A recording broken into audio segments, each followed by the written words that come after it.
Hey everyone, Jordan here. Thanks for listening to this episode. I just want to remind you where you can find us. We are on Facebook, X, and Instagram. Make sure to go click on all the links down in the description of this show. Also, if you want to support the show, go to patreon.com/principalities and powers, and you can become a supporting member there with some bonus content. Also, we do accept Bitcoin and PayPal. All right, join Skylar and I as we delve into the endlessly fascinating topic of spycraft, the occult, and, of course, the most recognizable spy of the 21st century, Ian Fleming, darkness is James your Bond. ally. You merely adopted the dark. I was born in it, molded by it. For we do not wrestle against flesh and blood, against flesh and blood, against flesh. In the councils of government, we must guard against the acquisition of unwarranted influence, whether sought or unsought, by the military-industrial complex.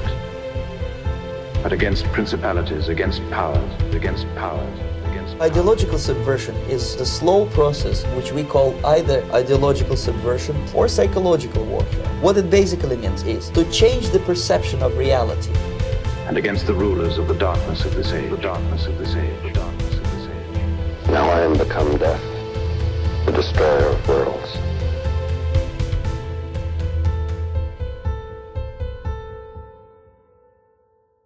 The name's Bond. James Bond.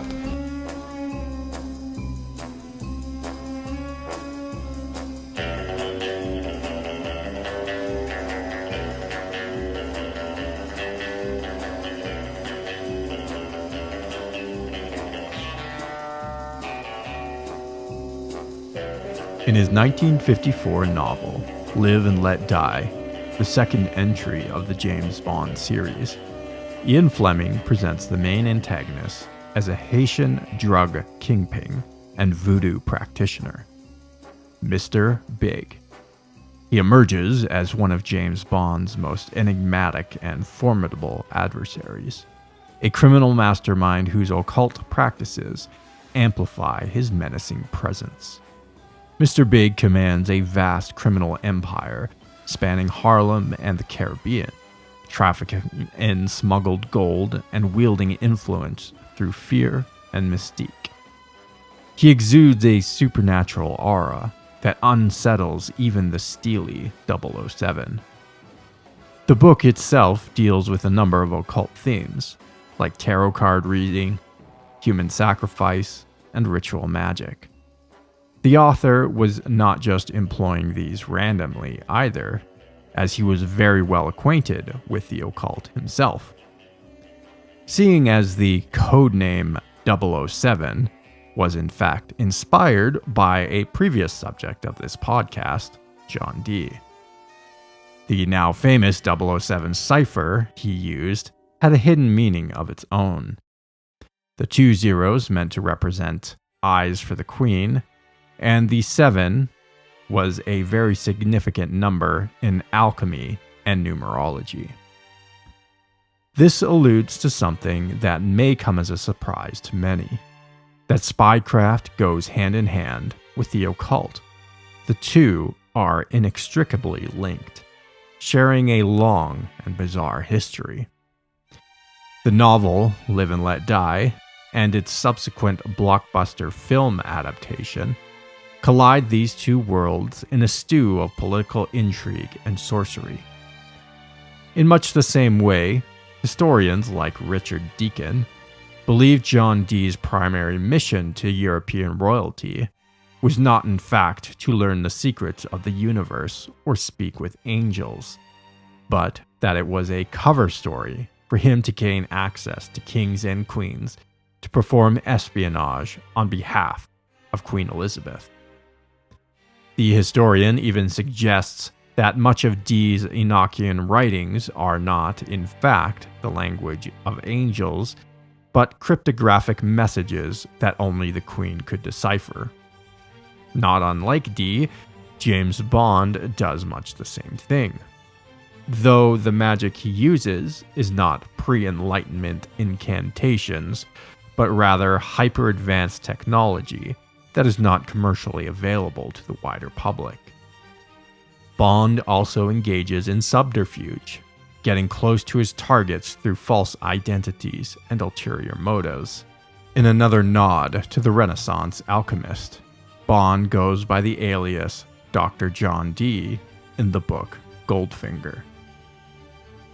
Intelligence gathering, in a strange way, isn't vastly different from occultism, as both endeavors are the pursuit of hidden knowledge, or gnosis, as some may put it. One of a material nature, and one of a divine nature. It is this bizarre coexistence in which we find the powers and principalities which St. Paul talks about in his epistle to the Ephesians. These so-called powers to which he is referring are something of a double entendre, encompassing both the rulers of the earthly realm and the malevolent forces which occupy a spirit realm, and the interplay between the two. Live and Let Die, though fiction, does give us a peek behind the curtain about the nature of control in human social organization. In that many governments, organized crime, and secret societies are not simply engaging in an evolutionary competition for power and status, but they are attempting to commune with spirits in order to give them the edge over their adversaries. The question about whether or not they are successful in such a project is besides the point. The reality is, this is what many leaders and rulers are attempting to do. As we will discuss in future episodes, there are countless examples of kings, politicians, filmmakers, scientists, corporate executives, and so on, engaging in what can only be described as ritual magic. On this point, this understanding of the relationship between the occult and intelligence operations, we discover that during World War II, Ian Fleming joined the British Naval Intelligence Division, the NID, in May 1939 at age 31. He was recruited as the personal assistant to Rear Admiral John Godfrey, the Director of Naval Intelligence, likely due to his banking background and connections, including to that of Montagu Norman, Governor of the Bank of England. Commissioned into the Royal Naval Volunteer Reserve in July 1939 as a lieutenant, he was quickly promoted to lieutenant commander, and it was here that his career in espionage began in earnest, leading to personal experiences which would give him inspiration for many of the Bond novels which he wrote. Though he was not a field agent like James Bond, he did coordinate and manage various clandestine operations throughout his naval career, not the least of which was the real-life Operation GoldenEye, the namesake of a future Bond novel, in which Fleming oversaw a stay-behind plan for Spain in the event that Francisco Franco allied himself with Germany and Italy as an Axis power. The operation entailed various aspects, including funding and training of pro-Western cells within the country, establishing listening devices and hidden infrared camera technology at numerous strategic buildings within Spain's government. This was all designed to hamper Spain at the very least, or topple its government at most, in order to quickly remove it from the war should the need arise. Operation GoldenEye employed a vast array of cutting-edge technology for the time, which would not be commercially available for decades to come. A recurring cliché in the spy books is that of highly advanced technology being used by the MI5 agent that is far ahead of its time. This fictional motif isn't far from reality either, as a massive trove of tech which we use today was first used in military applications long before it was ever available to the civilian population.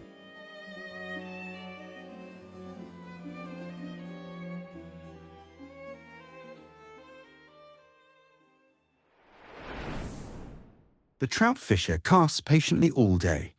He frequently changes his venue and his lures. If he has frightened a fish, he may give the water a rest for half an hour. But his main endeavor is to attract fish by something he sends out from his boat is incessant. Quote, "The Trout Memo, officially attributed to Admiral John Godfrey, unofficially to Ian Fleming."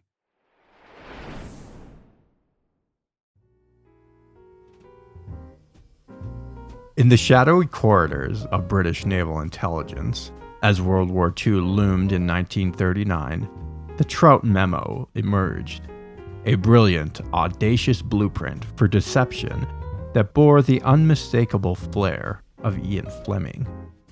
Penned under the name of Admiral John Godfrey, the Director of Naval Intelligence, this document is widely credited to Fleming, then Godfrey's personal assistant. Its title and central metaphor, likening wartime deception to fly fishing for trout, reflected Godfrey's angling passion, but pulsed with Fleming's vivid imagination. The Trout Memo listed 54 inventive schemes to mislead the enemy, from planting forged documents to psychological ploys. Its most infamous suggestion, inspired by a 1937 detective novel, proposed dropping a corpse with false papers to deceive German intelligence, a macabre idea that birthed Operation Mincemeat in 1943, which tricked Hitler into misdirecting forces from Sicily. Fleming's proposals ranged from practical to wildly creative, showcasing his knack for blending cunning with the theatric. Drafted amidst the urgency of impending war, the memo circulated to figures like Winston Churchill, its unconventional tone sparking both intrigue and skepticism. Fleming's scrap paper notes, some allegedly tucked into a fly fishing book, reveal a chaotic yet fertile creative process. The Trout Memo not only shaped Allied deception strategies, but also foreshadowed the ingenuity of James Bond, whose creator proved that in espionage, as in fishing, the right lure could change the course of history. Fleming proved himself to be quite unconventional, to say the least, and it would appear his interest, however fleeting, into the occult helped to shape his professional life as an intelligence officer and writer. In fact, there was one infamous occultist in particular, one Aleister Crowley, who had crossed paths with Ian Fleming. He had taken an interest in Crowley, specifically for his intellectual influence into the world of astrology and witchcraft, a world in which many high-ranking Nazis had become seemingly obsessed with. Rudolph Hess, one of Hitler's primary lieutenants, was enamored with Crowley's work, a fondness which the James Bond author wanted to exploit for the Allies. In 1941, the Nazi officer had made an impromptu trip to Scotland in an attempt to broker a peace deal with Britain. Many perceived this event to be bizarre and unexpected. It has even been suggested by some historians that Hess did it because of his belief in numerology and astrology, and that the alignments of the stars initiated him to do it. One can't help but wonder, though, if he was in fact bamboozled into doing this somehow by British intelligence so that they could capture and interrogate him. Though there is no documented evidence that they tricked him into making the trip, they certainly took the opportunity to devise a plan involving Aleister Crowley in a plot to extract information from Hess. When it was discovered that Hess would be arriving in the United Kingdom, Fleming arranged a meeting with Crowley to pitch him to be involved in the ruse on the Nazi officer. Ultimately, though, the plan went nowhere, and the higher-ups at Naval Intelligence opted against the idea, choosing to deal with Hess in another way. As far as historical documentation goes, Crowley and Fleming only met the one time in their entire lives, but the occultists seemed to have an outsized impact on the novelist. His impression of him, though, was not a positive one. Speaking of Crowley, Fleming says this, quote, "He has a doll-like gaze, thick hands with stubby fingers. He is a drug addict inhaling Benzedrine at the table." End quote. The off-putting druid would even go on to become the inspiration for one of the iconic villains in the Bond series, Le Chef, in Casino Royale. The character, much like the real-world subject, embodied a very libertine ethos, not unlike Crowley's philosophy of Thelema, which hinges on the axiom, "Do what thou wilt." Le Chef was something of an amoral sociopath who cared only about his own pleasure and power. Though Fleming did not seem to care for Crowley and clearly viewed him as a villain, as seen in his character, they did share one thing in common: their fascination with John Dee. Ian Fleming's life and career is a perfect example of the crossover between the occult and intelligence. Were these two themes combined on purpose or by accident? It does seem to be a reoccurring event, and the more I read, the more I find that intelligence seems to have this strange relationship with the esoteric. Right. We keep finding that over and over again. I guess we're not that deep in yet, but we're starting to come to the point where we are seeing it over and over again, for sure. Yeah. Even in proto-intelligence circles where John Dee would have existed as a, I guess you would call them spies now, or no, you would call them spies then, but that's sort of an older term for intelligence. Yeah. Right. Well, I don't even know what they would have called them, in the 1500s. Yeah. I assume spy. I thought that was pretty. I'm not maybe sure not. I'm not sure that would have been the terminology. Maybe. Obviously, there were spies. What we understand as spies, that goes all throughout history, like committing espionage against a competitor state, right, or competitor empire, or what have you.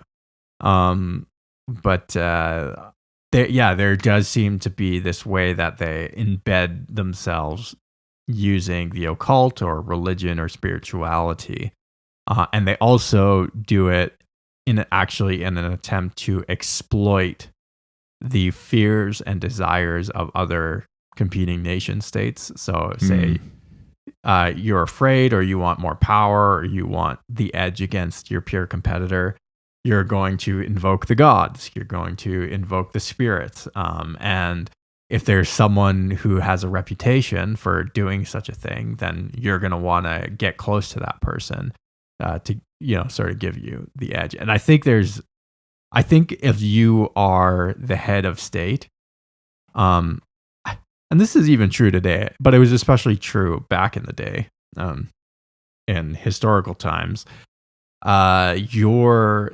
threat, your I would say risk for something like assassination is pretty high. Sure, you're always on edge. So there's going to be like a particular form of paranoia yes. that is around you. Absolutely. And paranoia makes you behave in pretty perhaps irrational ways. And so you will do just about anything in order not just to protect your position, but also your own life. See, this is a problem with like power. Right. Is that it is damaging to your psychology, and like as humans, to be the ruler of millions of people, I just don't even think our psychology is adapted or designed for that. Like, right. I don't think we're even capable of that. So it just completely breaks our brain. And so that's why you get psychotic dictators and whatnot, and people just extremely paranoid who just execute their inner circle at the drop of a hat for no reason other than you looked at me weird. I think you're going to assassinate me type stuff. Yeah. And makes sense. And often it is their inner circle who does that. So it's not an unfounded suspicion. But it makes it starts with the why are you coming at me? I'm not doing anything to you. And then it's like, well, now, I have to defend myself from you. And so that's like the other edge of this whole spycraft thing is it's not just espionage. It's also psychological warfare because you can go in and really muddy the waters in that competing state, right? Like you can insert an element of paranoia, an element of intrigue, of disinformation, right, about your enemy so as to throw that person off. Well, welcome to the world we live in right now. We're literally there. 100%. And I think there's actually a lot of modern parallels to this, and a lot of people don't realize.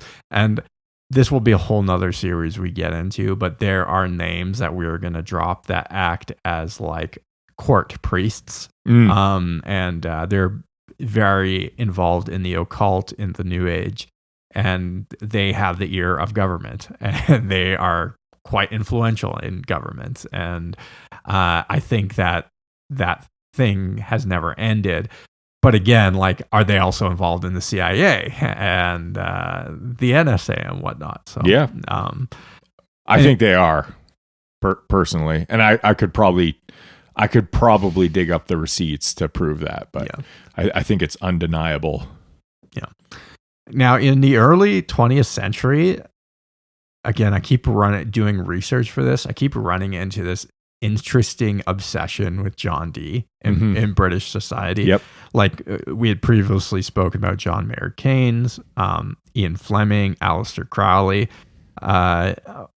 Oddly, John Dee isn't talked about much in our modern society, right? Unless you're, people in sort of the occult, quote unquote, community. Or maybe just paranormal, conspiratorial. People will know him, but he's not the first name you hear about. If you're going down that rabbit hole, right? It takes a bit he's like the mid-level iceberg on the conspiracy iceberg. Once you get to him, then you're starting to dig in. Exactly. Yeah. John Dee, like, he's not on the forefront, but forefront of like our minds. But like people, I'm not saying that people don't know about him or aren't familiar with him. I'm just saying, like, it takes a little while before you start hearing his name pop up here and there, and then you kind of go down the John Dee. I have John Dee pareidolia, where I just like his name pops out on every podcast, even if he's just mentioned briefly. It could be he's getting more traction as of late, as of like within the last couple of years of recording this podcast in the year of our Lord 2025. Yeah. But I don't think he was talked about too much, before that. I would say in my research, I've been hearing about him and probably reading about him for about 10 years, I would say. Since about 2016, 2015, something like that. Oh, for sure. And if you explore these topics, you will certainly run into John Dee. It's inevitable. Yeah, it's inevitable. If you don't, there's something wrong with your research. You're going to bump into John Dee, but again, he's not like to me, other if you're talking about like conspiracy, you're going to be talking about JFK, moon landing, 9/11, that kind of stuff. In the in sort of the paranormal, we're going to be talking about Roswell, Betty and Barney Hill, those kind of things.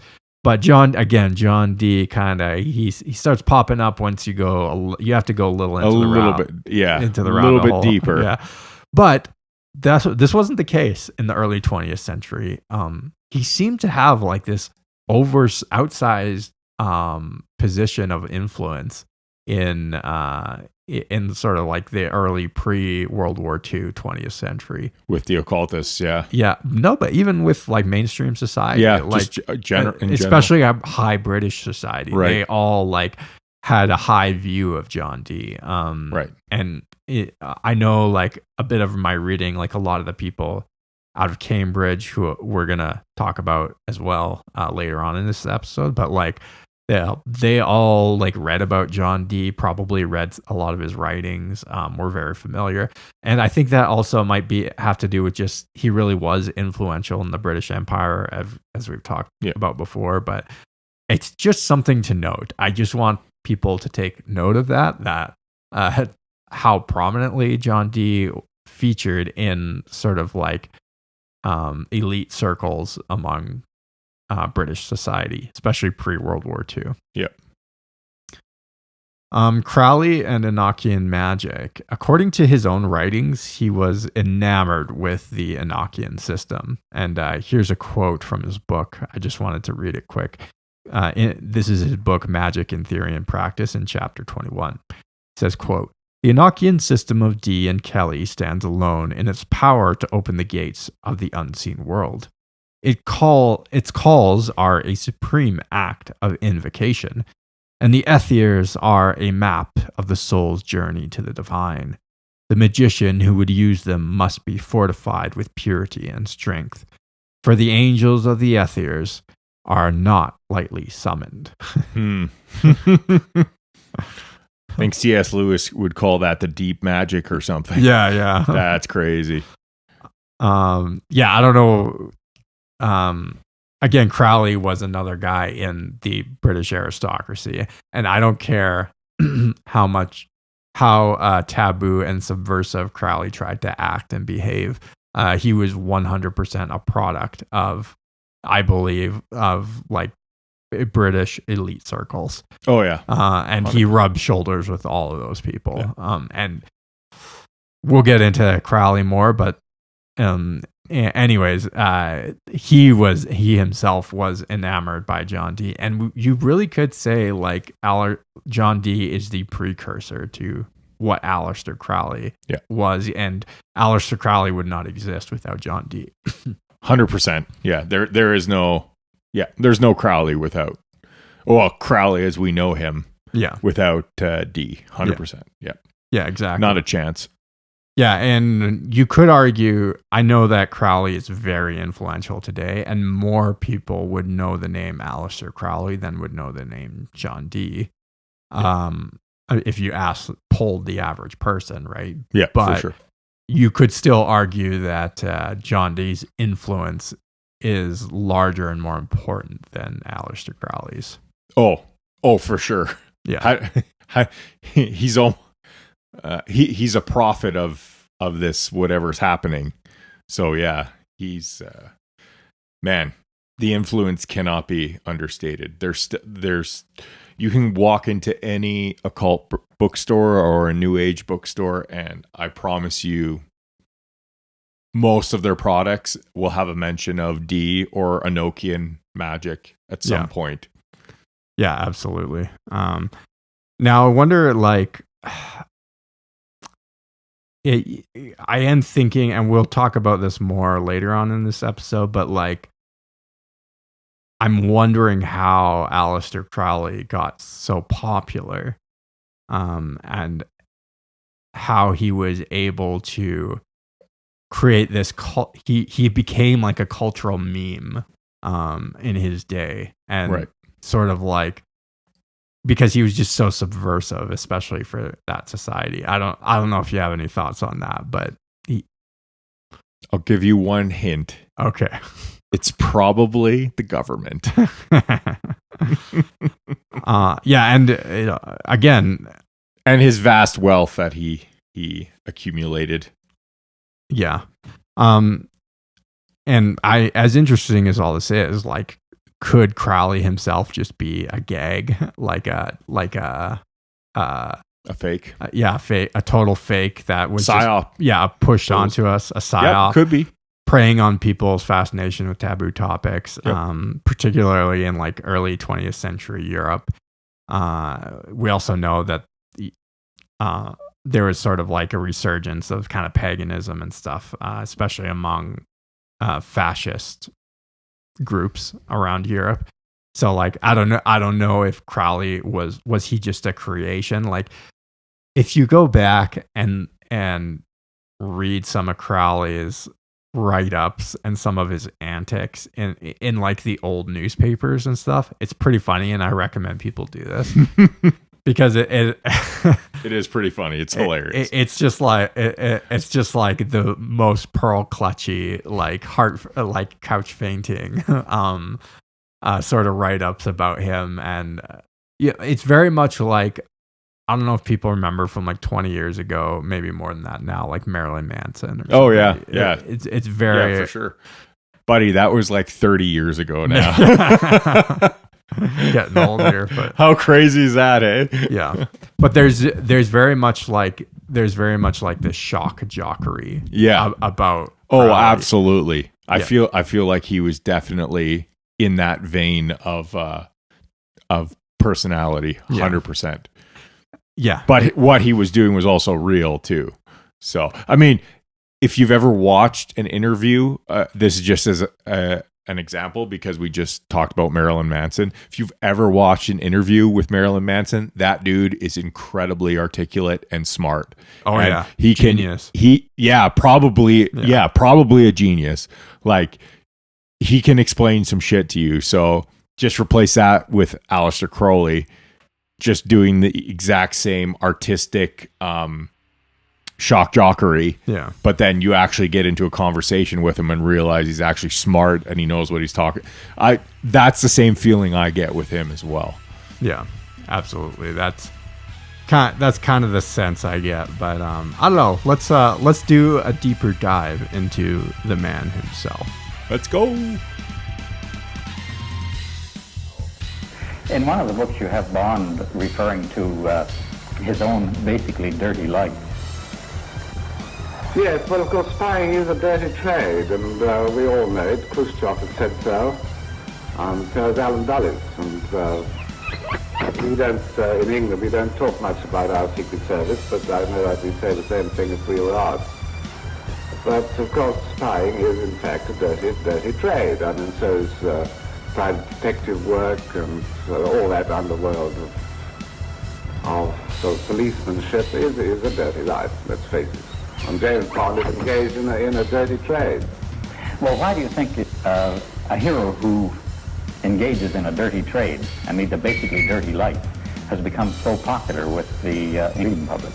Well, it's very difficult to say. I think because perhaps the books have pace and plenty of action, and espionage is not regarded by the majority of the public as a dirty trade. They regard it rather as sort of a very romantic affair, you know, since the first days when the spy from the other side lifted up the tent flap and listened to the plans of the Arab chieftains and tried to get away with it.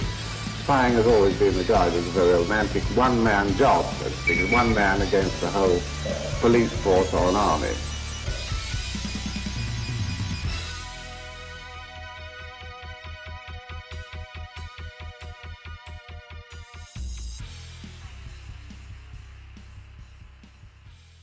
Hey guys, thanks for listening to this episode. Don't forget to check us out on all our social media. We're on Instagram, X, and Facebook. Also, make sure to subscribe on YouTube. And if you want to support the show, you can become a supporting member, patreon.com/principalities and powers. And also, don't forget to rate and review the show wherever you listen to podcasts. All right, we hope to see you on the next one where we get more into Aleister Crowley.